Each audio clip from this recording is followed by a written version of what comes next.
WWE is the pinnacle of the wrestling business for most wrestlers, but what were some of the reasons that led to superstars being completely driven out of the business? For Muhammad Hassan, aka Mark Coppenny, he was disheartened after a successful character was canceled.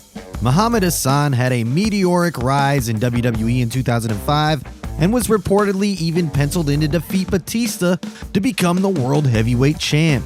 Nobody in recent years got the heat that Hassan did, and WWE was ready to capitalize on it.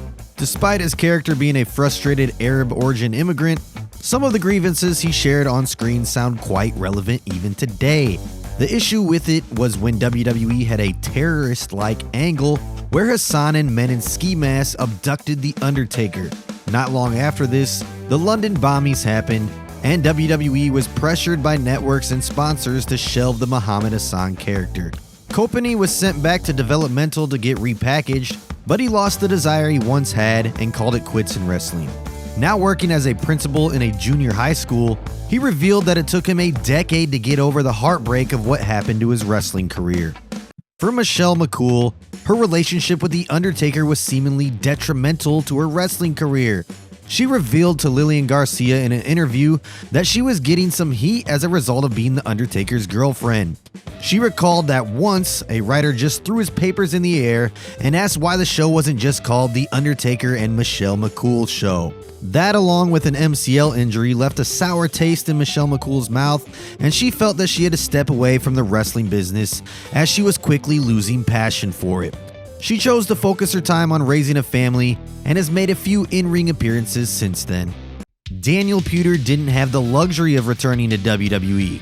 The Tough Enough Season 4 winner is remembered for all the wrong reasons. Whether it was putting Kurt Angle in a legit Kimura lock and nearly injuring him, or the 2005 Royal Rumble where Eddie Guerrero, Chris Benoit, and Hardcore Holly hazed him for the whole world to see.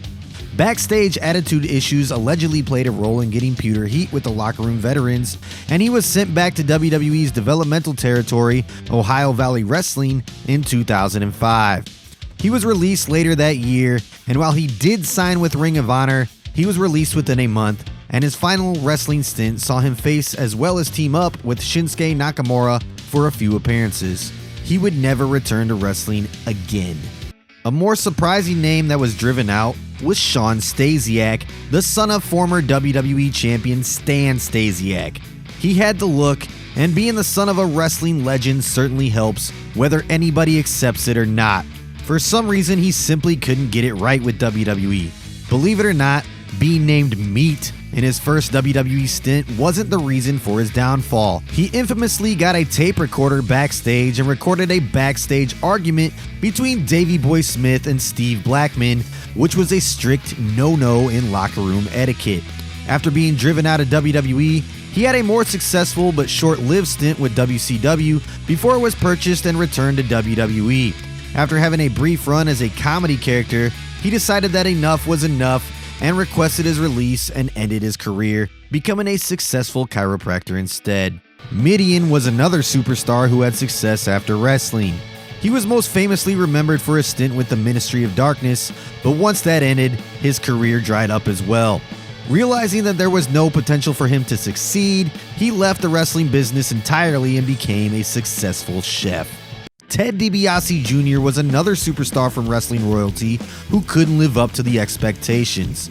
But it had a lot more to do with the hectic travel schedule of WWE. As you know, wrestlers are on the road for most of the year and hardly have time to spend with their families. Ted DiBiase Jr. decided that his family was a bigger priority than his wrestling career, and it was the insane schedule on the road that drove him out of the wrestling business in 2013 and into a more normal job where he now works as a business executive. AJ Lee remains one of the few retired superstars who has never gone back on her word. While many speculated that CM Punk's departure from WWE in 2014 was responsible for her leaving, she revealed to Renee Paquette in an interview that she suffered major damage to her cervical spine during a match against Paige. It led to her hands becoming numb, and she chose the rehab route over surgery because she was still the Divas champ. Unfortunately, it forced her to end her career early, just a year before women began to get the spotlight in WWE. Teddy Hart once had an altercation with AJ Lee's future husband, CM Punk in 2004, and Sabu of all people had to be the voice of reason to separate them. By all accounts, Teddy Hart has never came across as a good person, and his unhinged attitude issues turned him from the youngest signee in WWE to being fired from attitude issues. He had found work in various promotions since then, including AAA and MLW. However, the fact that he has been arrested 5 times alone between February 2020 and January 2021 is perhaps the reason why no wrestling promotion wants anything to do with him. This is ignoring the fact that he has already had numerous charges for assault, DUI, auto theft, and drug possession. Talk about some red flags. CM Punk saw a lot of red flags for a long time during his first stint in WWE, and the burnout and frustration he suffered caused him to leave the wrestling business for 7.5 years. CM Punk had a Hall of Fame worthy career in WWE between 2006 and 2014, but a combination of creative frustration, burnout, and nagging injuries caused him to walk away from WWE after the 2014 Royal Rumble. It essentially drove him out of the business, with Punk hardly associating with anything wrestling related between then and his signing with AEW in 2021. A year later, he could potentially be out of the business once again. Shane McMahon may have cemented his fate in WWE after the disastrous 2022 Royal Rumble match. While Shane spent 7 years away from wrestling by ending his time with WWE, he returned as an on-screen figure and held that role for 3.5 years before becoming a part-timer. The reports against him allege that he was responsible for a large part of the disaster that unfolded in the 2022 Men's Royal Rumble match, supposedly wanting the match to revolve around him entirely. It forced Vince McMahon to step in and put his foot down, with some reports stating that he openly said that his son would never return to WWE as long as he was in charge. With Triple H now being in charge of creative, his chances of returning are still slim. That's gonna do it for our list today, everybody.